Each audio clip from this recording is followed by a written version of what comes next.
Jemaat yang dikasihi Tuhan, mari kita menundukkan kepala dan kita berdoa.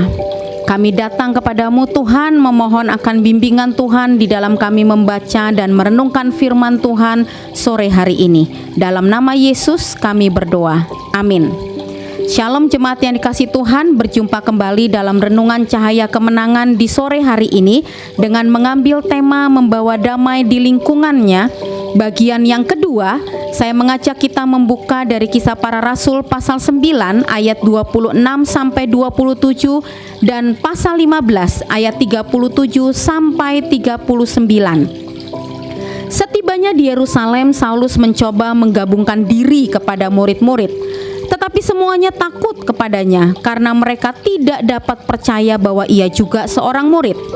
Tetapi Barnabas menerima dia dan membawanya kepada rasul-rasul dan menceritakan kepada mereka bahwa Saulus melihat Tuhan di tengah jalan dan bahwa Tuhan berbicara dengan dia dan bagaimana keberaniannya mengajar di Damsyik dalam nama Yesus. Pasal 15 ayat 37, Barnabas ingin membawa juga Yohanes yang disebut Markus. Jemaat yang dikasihi Tuhan, Rabu yang lalu Barnabas disebut sebagai seorang pembawa damai di lingkungannya karena dia seorang yang memiliki kepedulian terhadap sesamanya. Selain harus menunjukkan kepedulian kepada orang lain, Barnabas juga bisa menerima keberadaan orang lain. Pada bagian firman Tuhan sore hari ini ada sosok yang bernama Saulus. Saulus baru saja mengambil sikap menjadi murid Yesus. Ketika Saulus mengambil sikap menjadi murid Yesus, dia segera menghadapi tantangan yang baru. Setidaknya ada dua tantangan yang dihadapi oleh Saulus. Yang pertama, tantangan itu berasal dari orang-orang Yahudi yang sekelompok dengannya dulu untuk menganiaya orang Kristen. Karena itu ketika Saulus kembali ke Yerusalem, Saulus tidak dapat bergabung dengan teman-teman Yahudinya yang dulu. Kesaksian Saulus bahwa Yesus adalah Mesias telah menghancurkan keyakinan dan pengharapan orang-orang Yahudi yang masih menantikan kedatangan Mesias. Karena itu, orang-orang yang dulu sekelompok dengan Saulus berbalik memusuhi Saulus, bahkan ingin membunuhnya. Lalu tantangan yang kedua adalah dengan orang-orang Kristen di Yerusalem. Jemaat yang dikasihi Tuhan, orang-orang Yahudi dan beberapa orang Kristen yang tertinggal di kota itu curiga bahwa pengakuan iman Saulus mungkin saja hanya alasan untuk melanjutkan penganiayaan terhadap gereja. Orang-orang Kristen di Yerusalem sulit menerima kenyataan bahwa si penganiaya ini sekarang telah menjadi orang Kristen. Menelisik sepak terjang Saulus sebelumnya, wajar jika mereka khawatir dan curiga dengan pertobatan Saulus. Masa sih orang bisa berubah 180 derajat hanya dalam waktu singkat? Masa sih musuh kekristenan yang paling wahid bisa menjadi orang Kristen? Karena itulah orang-orang Kristen di Yerusalem pada saat itu sangat ragu-ragu. Jadi posisi Saulus pada saat itu bisa digambarkan sangat dilematis. Di sisi teman-teman lamanya, Saulus dimusuhi. Di antara jemaat, Saulus dicurigai. Nah, dalam situasi semacam itulah Barnabas tampil. Jemaat yang dikasihi Tuhan, tidak diketahui dengan pasti apakah Barnabas sudah mengenal Saulus sebelumnya atau dia adalah orang yang memiliki pandangan yang sangat tajam, sebab Barnabas mengetahui kesungguhan hati Saulus. Ketika begitu banyak orang yang curiga dan ragu-ragu terhadap pertobatan Saulus, justru Barnabas membuka dirinya untuk menerima Saulus. Penerimaan ini mungkin sangat berisiko pada saat itu, tetapi itulah yang dipilih oleh Barnabas. Mungkin tidak sedikit orang yang khawatir dan menentang sikap Barnabas ini, tetapi Barnabas tetap pada pilihannya. Bahkan Barnabas berani memperkenalkan Saulus kepada para rasul pada saat itu yang ada di Yerusalem. Dan pada akhirnya mereka menjadi partner di dalam pelayanan. Contoh yang lainnya dari kemampuan Barnabas untuk menerima orang lain adalah di dalam pasal 15 ayat 37 sampai 39. Kasus Yohanes yang juga disebut Markus.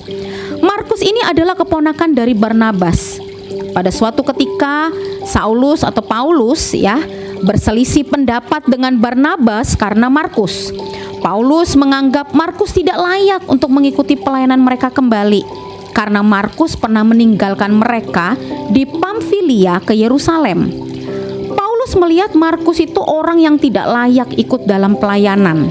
Barnabas justru berpendapat bahwa orang yang pernah gagal pun berhak mendapatkan kesempatan yang kedua. Barnabas memberikan kesempatan bagi Markus untuk memperbaiki dirinya dan pelayanannya. Dan usaha Barnabas ini akhirnya berhasil, sehingga Paulus sendiri mengapresiasi apa yang telah dilakukan Barnabas. Bahkan kini Markus menjadi seorang pelayan Tuhan yang baik. Jemaat yang dikasihi Tuhan, ini sebuah sikap yang perlu kita kembangkan dalam kehidupan kita sehari-hari. Nobody perfect, tidak ada manusia yang sempurna. Jika kita memahami hal ini, kita akan lebih mudah memahami orang lain dengan kekurangan mereka masing-masing. Dan ingat, kita juga bukan manusia yang sempurna. Kita punya kelemahan dan kelebihan masing-masing. Mungkin ilustrasi ini bisa menolong kita. Ada cerita tentang seorang kapten kapal dan insinyurnya. Insinyur itu berkata bahwa siapa saja bisa berdiri di ruang kemudi dan menjalankan kapal. Kapten itu berkata bahwa siapa saja bisa duduk di ruangan mesin yang hangat dan menjaga berjalannya mesin. Lalu sebagai uji coba, mereka akhirnya setuju untuk bertukar tempat. Insinyur itu pergi ke ruang kemudi dan menjalankan kapal itu. Sementara kapten itu pergi ke bawah dan menjaga di ruang mesin. Tidak lama kemudian, kapten melihat ada ketidakberesan mesin dan melihat adanya bahaya. Dia memanggil insinyur itu untuk turun dan mengambil alih. Insinyur itu menjawab, "Naiklah ke atas, kapten. Kita dari tadi hanya berputar-putar saja." Jemaat yang dikasihi Tuhan, mereka berdua berbeda. Mereka memiliki kelebihan dan kekurangan masing-masing, dan mereka bisa maksimal ketika mereka berada di posisi mereka masing-masing. Jim Carter pernah berkata, "Kekuatan Anda akan menutupi kelemahan saya, kebijaksanaan Anda akan menutupi kesalahan saya." Inilah keunikan kita. Kita semua berbeda, tetapi perbedaan itu bukan untuk saling dipertentangkan, tetapi untuk saling mengisi dan melengkapi. Dengan pemahaman semacam inilah kita bisa menerima keberadaan orang yang berbeda dengan kita. Bahkan kita bisa memberikan suasana yang damai di lingkungan kita saat ini, yaitu rumah kita. Jemaat yang dikasihi Tuhan, teladan terbesar kita adalah Tuhan Yesus. Tuhan Yesus menunjukkan kepedulian yang besar bagi kita. Tuhan Yesus tidak hanya peduli, tetapi Tuhan Yesus juga mau menerima kita yang adalah manusia yang berdosa. Kita yang sebenarnya tidak layak di hadapan Allah, tetapi Kristus telah melayakkan kita melalui pengorbanannya di kayu salib. Jemaat yang dikasihi Tuhan, saat ini Tuhan Yesus telah memanggil kita untuk menjadi pendamai di antara sesama kita. Karena itu mari kita tunjukkan itu melalui kepedulian dan penerimaan kita kepada sesama. Ibu Teresia pernah berkata, "Jadilah ekspresi hidup dari kebaikan hati Tuhan.